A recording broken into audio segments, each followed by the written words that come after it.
Os han mentido. Al pueblo estadounidense lo engañaron para llevarlo a esta guerra con Irán. Os mintieron sobre la justificación de esa guerra. Os mintieron después sobre por qué acabamos haciéndola. Os han mentido en cada momento, que estaba a punto de terminar, que había un acuerdo. Nada de eso ha sido cierto. Y ahora mismo os están mintiendo sobre cómo intentamos salir de esto y sobre lo que realmente está en juego. Hemos perdido soldados estadounidenses, se ha derramado sangre, 13 muertos y 400 heridos hasta ahora. Pérdidas catastróficas en nuestras bases de la región, miles de millones de dólares perdidos. Y eso es solo la punta del iceberg de lo que esta guerra nos ha costado.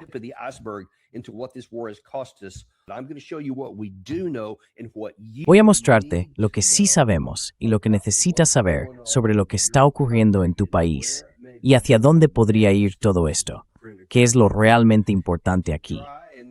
Y para intentar aclarar un poco esta situación, vamos a invitar a alguien que ha sido amigo de este programa y que además ha tenido un asiento en primera fila en muchos de estos temas. Ya ha dimitido por principios de un cargo muy alto en el gobierno de Estados Unidos, un puesto muy codiciado, de esos a los que la gente sueña con acceder. Y quien lo ocupó, por supuesto, es Daniel Davis, que fue director del Centro Nacional Antiterrorista y la segunda persona al mando en la oficina del director de Inteligencia Nacional dentro de la comunidad de inteligencia estadounidense. Daniel, bienvenido de nuevo al programa, ante todo. Encantado de estar aquí. Gracias por invitarme. Queremos conocer tu punto de vista. Recuérdanos, por si alguien no lo sabe, ¿por qué decidiste dimitir de tu cargo en lugar de decir, bueno, voy a seguir haciendo lo mejor que pueda desde dentro? ¿Por qué te fuiste?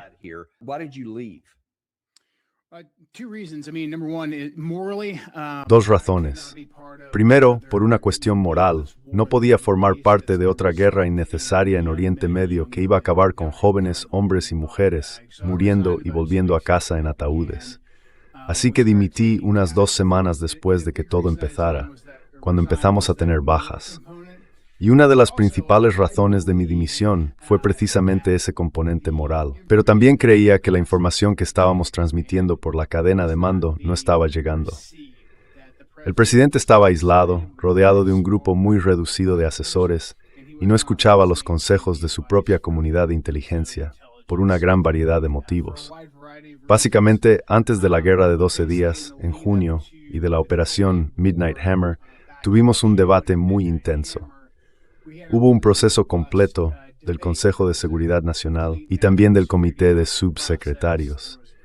En aquel momento, la información que le damos al presidente sí se estaba escuchando.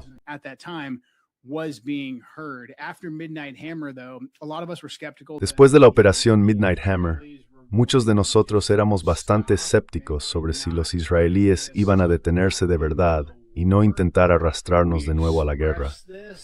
Lo dijimos claramente, y a partir de ese momento, básicamente desde la etapa posterior a Midnight Hammer, nos dejaron fuera de muchas de las decisiones importantes. Vimos cómo los israelíes seguían moviendo la línea roja, diciendo que Irán no podía tener ningún tipo de enriquecimiento y presionando para que se mantuviera la acción. Pero, una vez más, nuestras evaluaciones no llegaban realmente a la cadena de mando. Y cuando la guerra estalló, trabajamos con mucho esfuerzo, unos pocos de nosotros, durante unas 2 semanas, intentando encontrar salidas, formas en las que el presidente pudiera poner fin a la guerra.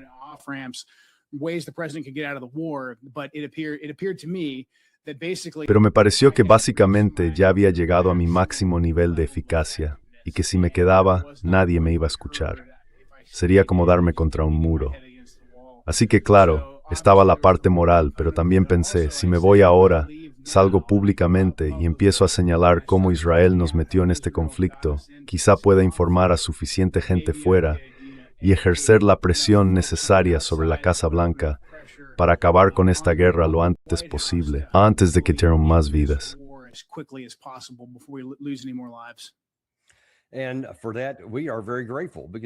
Y por eso estamos muy agradecidos, porque eso es exactamente lo que queremos hacer aquí.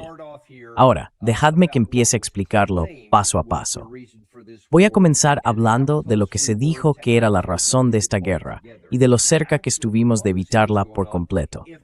Si la diplomacia real hubiera estado en marcha, si los intereses estadounidenses hubieran estado realmente implicados, esta guerra nunca habría comenzado. Hubo una serie de 3 reuniones entre Estados Unidos, Omán, que actuaba como mediador, e Irán.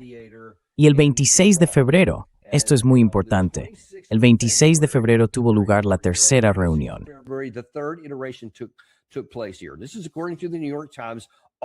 Según informó el New York Times el 26 de febrero, 2 días antes de que empezara la guerra, el ministro de Asuntos Exteriores de Omán, Badr al-Busaidi, que actuaba como mediador en las conversaciones, dijo en las redes sociales que se había logrado un avance importante el jueves, aunque no dio más detalles.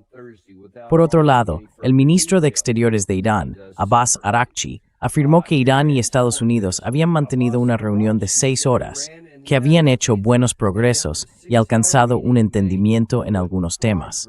Añadió que seguían existiendo diferencias en otros asuntos, sin entrar en detalles, pero señaló que los equipos de expertos técnicos y estadounidenses se reunirían en Viena el lunes.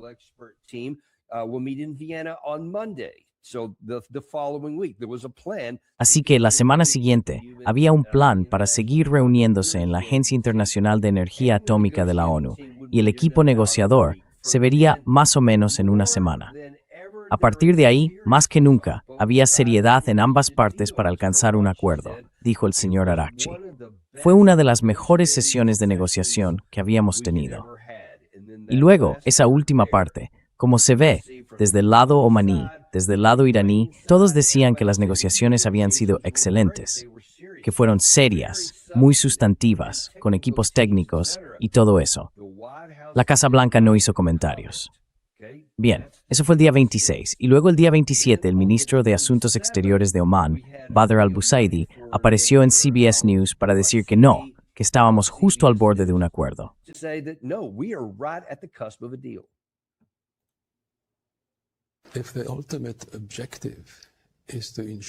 Si el objetivo final es garantizar para siempre que Irán no pueda tener una bomba nuclear, creo que hemos resuelto ese problema con estas negociaciones, al acordar un avance muy importante que nunca se había conseguido antes.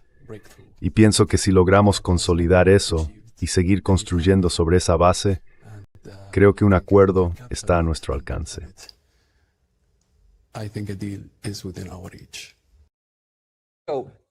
Así que si ese era el caso en ese momento, si realmente se trataba de diplomacia y de los intereses de Estados Unidos, entonces, esto, y me gustaría saber tu opinión, cuéntanos un poco qué estaba pasando, ya fuera en tu entorno, en la comunidad de inteligencia o dentro de la administración, hasta donde tú sepas. Porque cuando él dijo eso, me quedé en shock. Te lo digo sinceramente, lo vi esa noche en las noticias de CBS. No pensé que pudiéramos llegar a ningún acuerdo. En ese momento, él siguió diciendo que por primera vez, en cualquiera de estos procesos, los misiles de largo alcance y el apoyo a los grupos aliados estaban sobre la mesa para Irán. Dijeron, primero vamos a resolver lo nuclear y después pasaremos a eso. Y por primera vez estaba sobre la mesa. Y pensé, vaya, Trump lo ha conseguido. Me sorprendió. Va a lograr un acuerdo mejor que el de Obama. De verdad va a conseguirlo. Pero al día siguiente empezaron a caer bombas. Así que, según lo que tú sepas, ¿qué estaba ocurriendo dentro de la administración? ¿Había optimismo de que se pudiera evitar la guerra?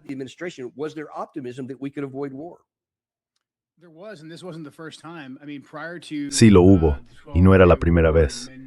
Quiero decir, antes de la guerra de 12 días y de la operación Martillo de Medianoche, Steve Witkoff y Jared Kushner, creo, estaban a punto de cerrar un acuerdo. Así que los iraníes nos mostraron, en los días previos a la guerra de 12 días, y luego sobre todo después de Martillo de Medianoche y de esa guerra, cómo actuaban.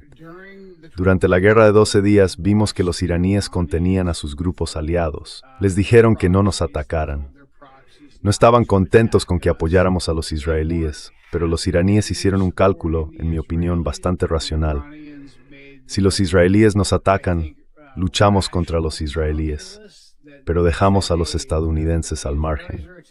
En el momento en que nosotros entramos en acción, con martillo de medianoche, golpeamos sus instalaciones nucleares y básicamente transmitimos el mensaje de que queríamos atacar solo esas instalaciones y nada más.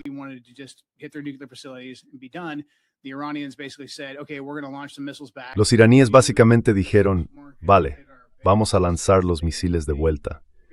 Sabíamos que esos misiles no iban a alcanzar nuestras bases, porque ellos mismos habían dicho públicamente que se trataba solo de una represalia. Y después enviaron el mensaje de que querían volver a la mesa de negociación de inmediato. Y eso fue exactamente lo que hicieron. Así que, en ambos casos, yo tenía la impresión de que podríamos haber llegado a un acuerdo, que había un acuerdo posible. Sin embargo, y esta es una de las grandes razones por las que creo que muchos de nosotros quedamos fuera de las conversaciones después de la guerra de 12 días, vimos lo centrados que estaban los israelíes en conseguir que nos uniéramos a su objetivo de un cambio de régimen.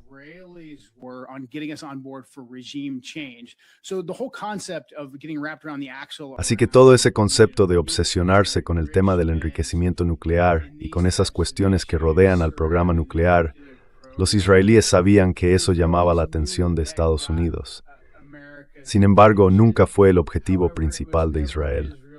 Si el objetivo principal de Israel hubiera sido simplemente eliminar la capacidad de Irán para enriquecer uranio dentro del país, entonces la operación Midnight Hammer habría sido suficiente.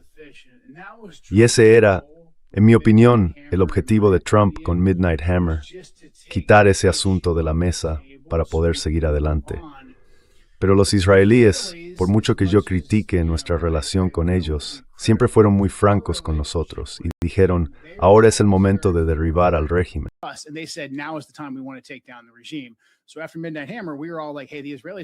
Así que después de lo de Midnight Hammer, todos dijimos, oye, los israelíes van a seguir atacando.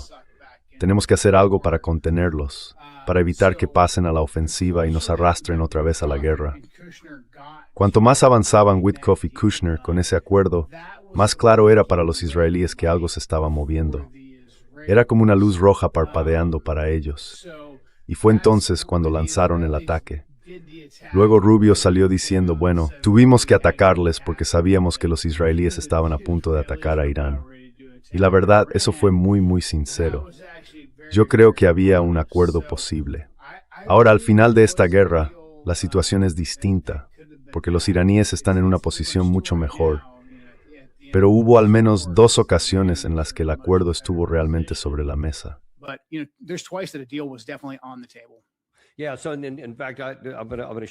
Sí, de hecho, voy a mostrarlo por si alguien se lo perdió, porque la administración ha hecho todo lo posible por ocultar ese comentario.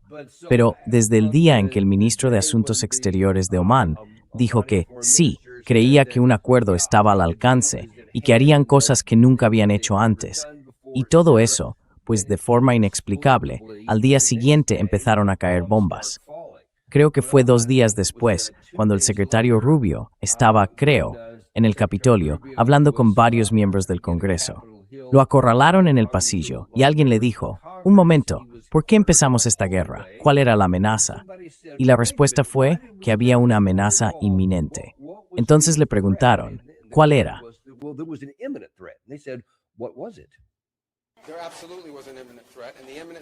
Había sin ninguna duda una amenaza inminente. Y esa amenaza inminente era que sabíamos que si Irán era atacado, y creíamos que lo sería, vendrían directamente a por nosotros. Y no íbamos a quedarnos de brazos cruzados esperando el golpe antes de responder, porque el Departamento de Guerra evaluó que si hacíamos eso, si esperábamos a que nos atacaran primero después de haber sido atacados por otro, por ejemplo, si Israel los atacaba, y luego ellos nos golpeaban y nosotros esperábamos, sufriríamos más bajas y más muertes.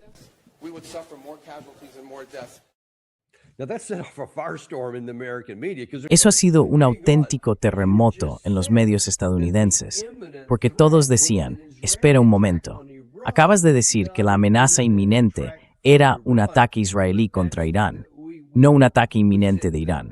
Pero nosotros dijimos que eso no era motivo para ir a la guerra, y entonces él empieza a recular, de lo cual hablaré en un segundo.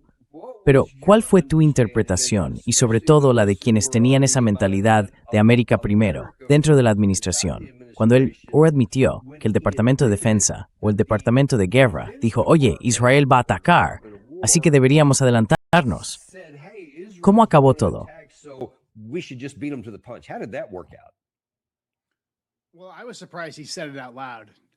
Bueno, me sorprendió que lo dijera en voz alta. Pensé, vale, pues ya está ahí fuera. Ahora ya no va a ser una teoría de la conspiración ni algo que solo digan unos cuantos locos. Quiero decir, básicamente dijo la verdad, lo cual está muy bien. Estoy agradecido de que el secretario Rubio saliera y hablara con franqueza. Esto, sin embargo, confirmó lo que muchos de nosotros ya pensábamos, y probablemente por eso no nos invitaron a las reuniones posteriores a la Operación Martillo de Medianoche. Muchos dijimos que había que contener a los israelíes para que no iniciaran un conflicto que acabara arrastrándonos a nosotros, teniendo en cuenta que su objetivo era un cambio de régimen. Y sabíamos que los israelíes entendían que no podían lograr ese cambio sin nuestra participación. Así que su meta principal era implicarnos en la guerra. Por eso, muchos de nosotros, después de la guerra de 12 días, decíamos, mirad, tenemos que retirarles ciertas capacidades del sistema de defensa israelí que les proporcionamos para que solo puedan defenderse.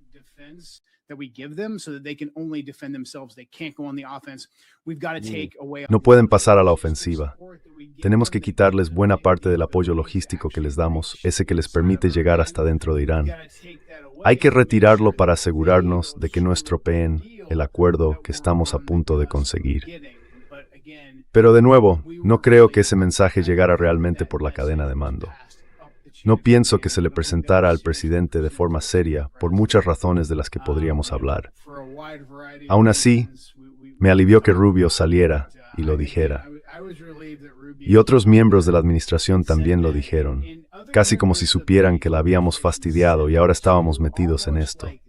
Así que tengo la sensación de que después ha habido mucho encubrimiento sutil, ya sabes, eso de cubrirse las espaldas, como decimos.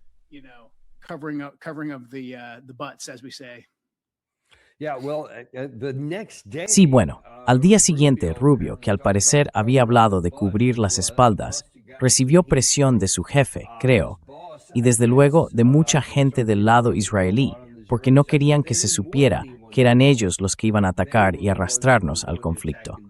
Así que Rubio cambió muy rápido su versión a esto.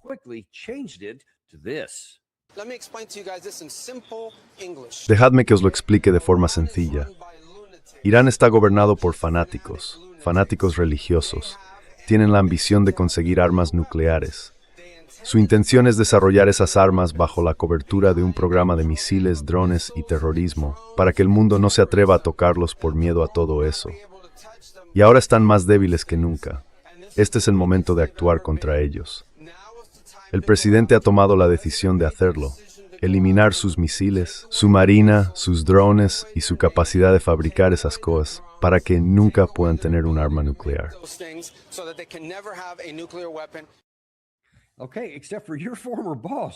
Vale, pero tu antigua jefa, Tulsi Gabbard, dijo en su testimonio que aún no iban a tener un programa de armas nucleares y que no estaban avanzando en esa dirección. La gente parece olvidarse de esas cosas. Así que eso, en realidad, desmonta su argumento de que existía una amenaza inminente de un arma nuclear y todo eso. Pero aún así, esa idea fue la que acabó imponiéndose.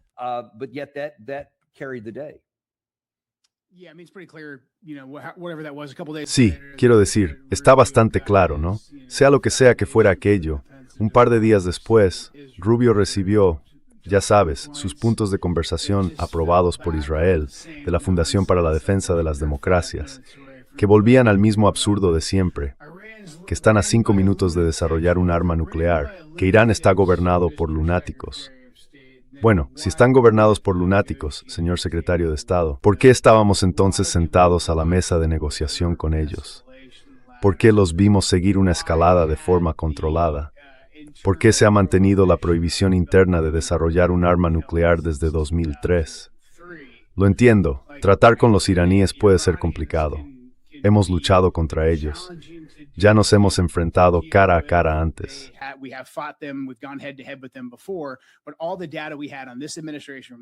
Pero todos los datos que teníamos sobre esta administración, desde que llegamos en enero de 2025, mostraban que los iraníes iban en serio.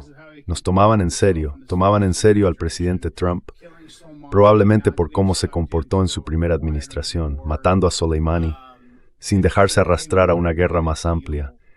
Querían llegar a un acuerdo con nosotros y se estaban tomando ese proceso muy en serio.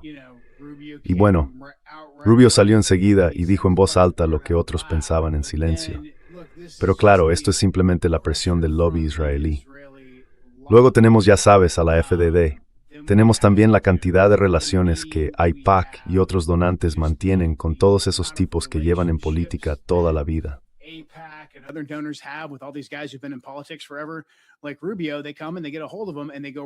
Igual que Rubio, vienen, los convencen y enseguida vuelven a esos mismos argumentos neoconservadores que dicen cosas como: esto lo dirigen unos locos, hay que acabar con ellos, si no, van a conseguir un arma nuclear.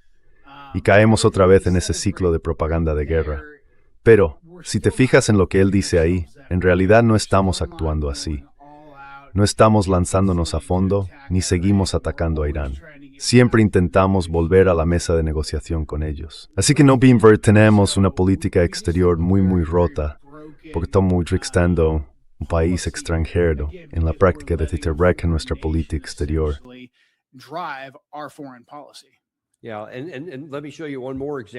Sí, y déjame mostrarte otro ejemplo más. Este no diría que es peor, pero desde luego es igual de preocupante en cuanto a quién está realmente dirigiendo todo esto. Esto ocurrió el 26 de marzo, en una reunión del gabinete presidencial. Steve Witkoff fue invitado para dar su versión de lo que había pasado y por qué fracasó la diplomacia. Ahora bien, acabamos de mostrarte un artículo del New York Times donde él mismo estaba en esa misma reunión con el ministro de Asuntos Exteriores de Omán, y todos salieron de allí, tanto los omaníes como los iraníes, diciendo que había habido grandes avances, que todo iba bien, ¿verdad? Eso fue lo que se difundió públicamente en su momento. Pues bien, aquí está Steve Witkoff, que estuvo en esa reunión, describiéndola de una manera un poco distinta.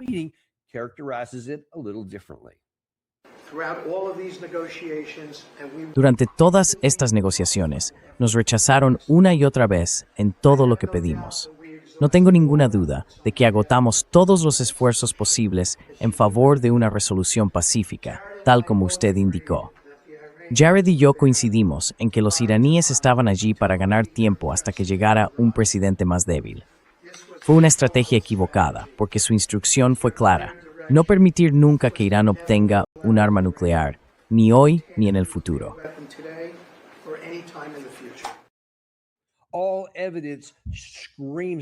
Todas las pruebas gritan que nada de eso era cierto. De hecho, al-Busaidi, el ministro de Asuntos Exteriores, dijo después, el mismo día en que empezaron los bombardeos, fue el 28 de febrero, que estaba consternado. Dijo que unas negociaciones activas y serias habían vuelto a ser socavadas, que ni los intereses de Estados Unidos ni la causa de la paz mundial salían beneficiados con aquello. Y añadió: rezo por los inocentes que van a sufrir. Insto al presidente a que no se deje arrastrar más. Esta no es su guerra. Eso no tuvo mucha difusión en Estados Unidos. Pero lo que vemos ahí es a Steve Witkoff completamente fuera de sí. En mi opinión, no tienes por qué compartirla, mintiendo descaradamente, diciendo que hicimos todo lo posible en las negociaciones, cuando los propios negociadores dijeron que había sido la mejor ronda que habíamos tenido. ¿Qué opinas de eso? ¿De quién es esta guerra?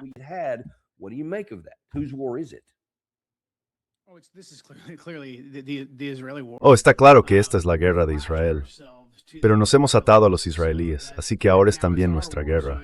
Caímos en la trampa y nos dejamos arrastrar. Sabes, es curioso. Witkoff es leal al presidente y eso lo entiendo. Han tenido una relación personal durante décadas.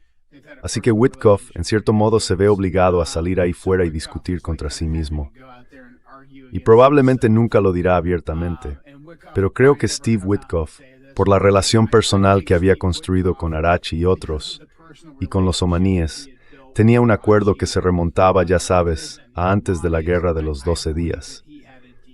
Se podía oír a Witkoff cuando salía en los programas de los domingos hablando de que estaban avanzando, de que solo estaban discutiendo el nivel de enriquecimiento y cómo ese enriquecimiento sería supervisado por la comunidad internacional.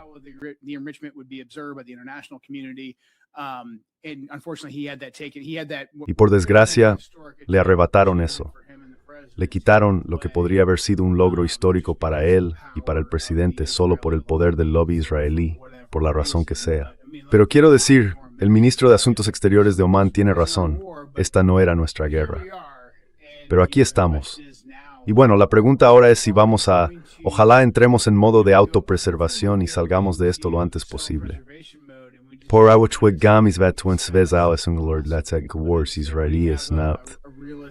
Me temo que no va a pasar.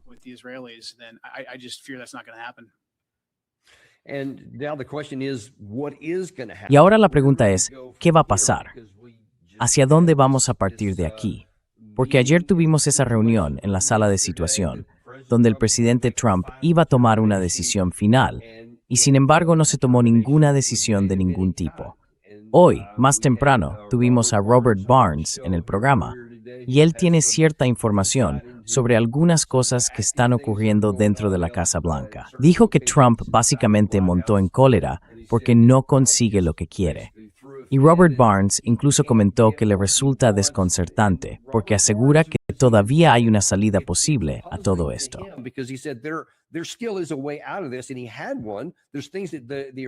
Y él tenía una. Hay cosas que la parte iraní ha estado dispuesta a hacer, incluso ahora. Y he hablado con alguien que formó parte de la delegación negociadora iraní en la última ronda. Me dijo que todavía hay un acuerdo posible, que siguen hablando con gente de Estados Unidos entre bastidores y que podrían llegar a un entendimiento. Pero luego Trump sigue echándolo por tierra y se retira. Y la pregunta es, ¿por qué? Sé que ya no estás en el gobierno, pero te pido tu mejor valoración.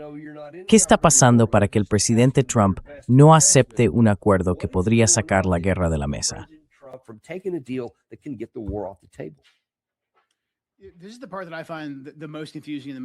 Esta es la parte que me resulta más confusa, la más desconcertante. Porque cuando digo, oye, creo que el presidente está bajo algún tipo de control externo, de presión o de coacción que le impide hacer lo que sabe que es lo correcto y el mejor camino a seguir.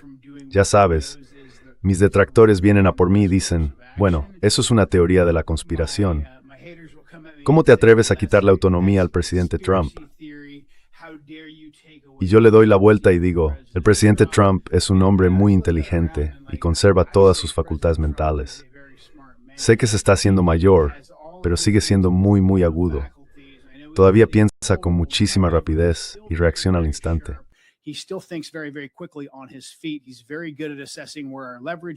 Es muy bueno evaluando dónde tenemos fuerza y dónde están nuestras vulnerabilidades. Y de nuevo, él ve que no hay una solución militar. Lo ve porque como ciertas cosas se van incorporando a las negociaciones, esas negociaciones acaban siendo un callejón sin salida. Lo más propio del estilo de Trump sería levantarse, decir que ha ganado y luego conseguirlo todo en silencio. Pero no lo está haciendo.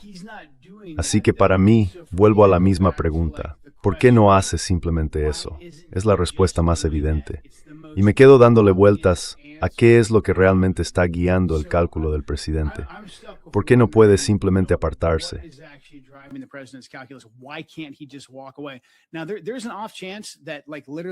Ahora, existe una pequeña posibilidad de que literalmente todo esto tenga que ver con el orgullo del presidente y que lo que quiera sea algo formal por escrito de parte de los iraníes. Básicamente, algo que le permita decir, he conseguido un buen acuerdo, he ganado en esto. O quizá lo que busca es una victoria militar clara. Y por eso está atascado, no puede salir de esta situación sin una de esas dos cosas. Así que volvemos al mismo ciclo. Sigo siendo un poco escéptico con esa idea, pero entiendo que podría ser el caso. Algo que sigo mencionando porque creo que tenemos que tenerlo en cuenta es que ha habido varios intentos contra la vida del presidente y también ha habido varias brechas en su equipo de seguridad.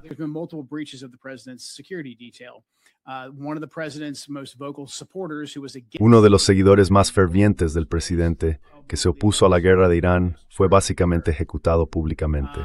Es Charlie Kirk. Seguimos teniendo brechas en la seguridad del presidente. Así que, como dije, el presidente es bueno procesando grandes cantidades de información y detectando dónde están sus vulnerabilidades.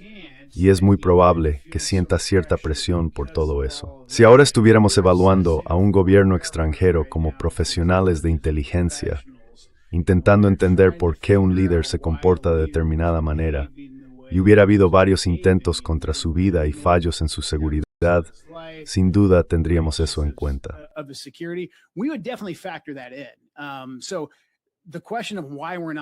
Así que, la pregunta de por qué no nos marchamos, esa es la pregunta que deberíamos hacernos, sobre todo ahora que esto se está alargando tanto. Me preocupa que ocurra algo como lo de anoche, cuando un misil iraní alcanzó una de nuestras bases en Kuwait e hirió a 5 de nuestros militares. Me temo que no siempre tendremos tanta suerte. Al mantener todas estas ubicaciones conocidas, estos objetivos que los iraníes pueden atacar, llegará un momento en que intercambiaremos fuego con ellos. Y trágicamente, ojalá no ocurra, perderemos a más soldados. Entonces el presidente se encontrará en una situación en la que ya no podrá marcharse. Tendrá que escalar el conflicto.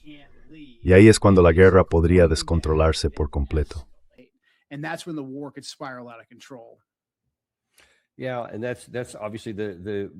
Sí, y ese es, obviamente, el peor escenario posible aquí.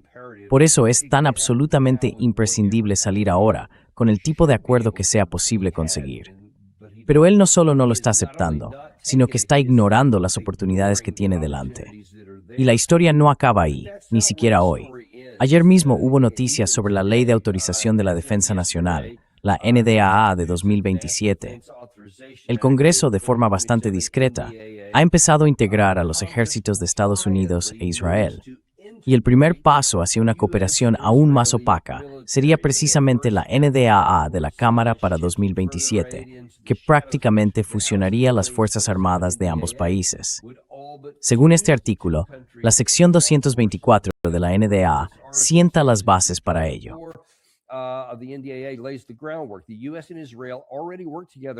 Estados Unidos e Israel ya colaboran estrechamente en defensa antimisiles, pero esta disposición ampliaría enormemente la coordinación a prácticamente todas las áreas de tecnología militar: inteligencia artificial, computación cuántica, sistemas autónomos, energía dirigida, ciberseguridad, biotecnología y muchas más.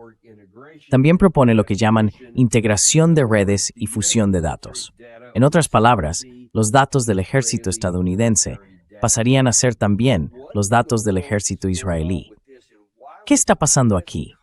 ¿Y por qué el Congreso y las Fuerzas Armadas de Estados Unidos querrían atarse a una potencia más pequeña, con problemas regionales, cuando tenemos ambiciones globales? A mí esto me resulta muy preocupante por varios motivos, porque hablamos de América primero, o de quién tiene realmente el control de la Cámara de Representantes, del Senado y de otros políticos. ¿Qué opinas tú?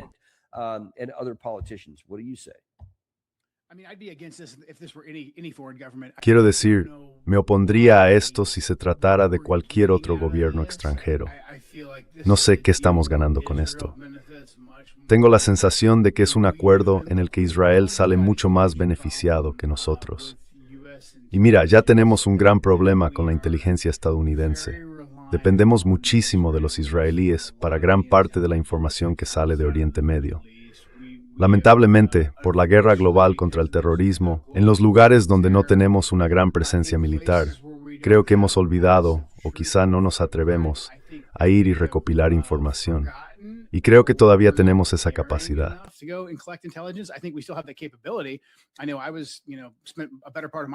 Sé que he pasado gran parte de mi carrera trabajando en entornos muy duros, pero por pura aversión al riesgo, y porque creo que nos hemos acostumbrado demasiado a la cantidad de información que nos facilitan los israelíes, eso nos ha vuelto un poco perezosos. Así que algo como esto va a hacernos aún más dependientes y más entrelazados con los israelíes. Justo en un momento en el que, sobre todo después de esta guerra y de toda la mala información que recibimos durante ella, deberíamos estar alejándonos de los israelíes. Podemos mantener la relación, claro.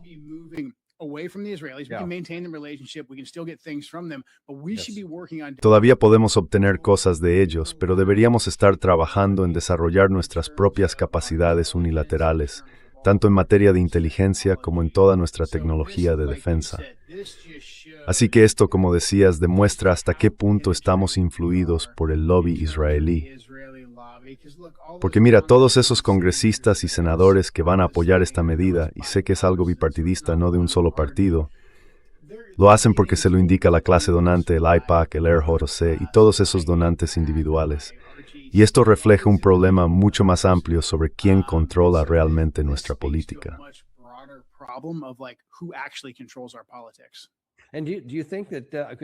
¿Y crees que, porque lo mencionabas antes de entrar en directo, el público estadounidense y la población en general no apoyan este tipo de cosas? ¿Eso podría llegar a tener peso, que la gente realmente cuente aquí? ¿O piensas que los políticos seguirán ignorándonos y haciendo lo que quiere la clase donante?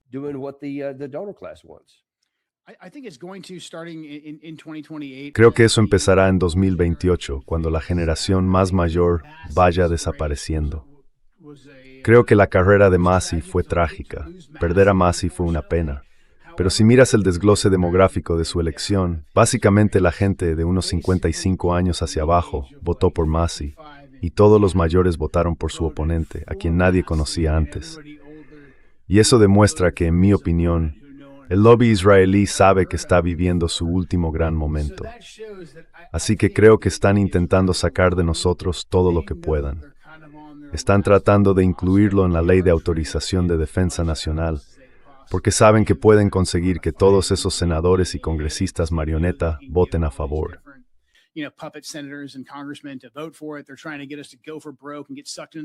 Están intentando que nos arruinemos y que nos metamos de lleno en esta guerra en Oriente Medio. Pero creo que, mientras seamos capaces de movilizar a los votantes más jóvenes, podremos frenar gran parte de todo esto. Porque por muchos motivos, la generación más joven, en la forma en que consume los medios, en cómo hace su propia investigación, en las mentiras que les han contado sobre nuestros acuerdos de seguridad y sobre cuánto tenemos que gastar en política exterior y en guerras en el extranjero. Y bueno, ya sabes, los típicos argumentos del lobby israelí simplemente no funcionan con ese grupo más joven. Así que, por frustrante que sea todo esto, tengo mucha esperanza en el futuro.